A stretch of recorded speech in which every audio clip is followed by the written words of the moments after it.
so after he had passed, there were so many friends that, I mean, they just came out of the woodwork and told us so many stories about Sawyer, funny stories, meaningful stories, stories of how he helped them see a different perspective. I mean, just, things we didn't know. And those, many of those friends still come around.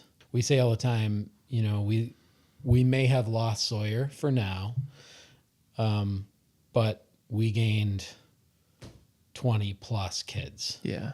They just show up. Yeah. And they tell us stories, just, fun stories. And they tell us about how just a different perspective that they learned. A lot of the memories from his friends.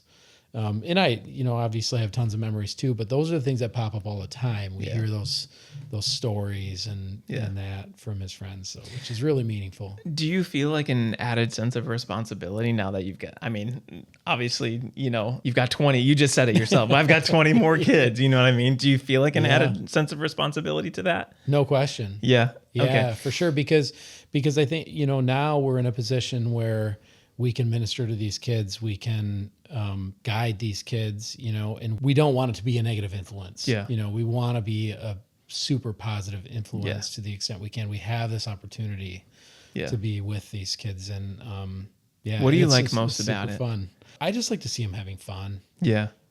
Okay. Just enjoying and like in community with each other.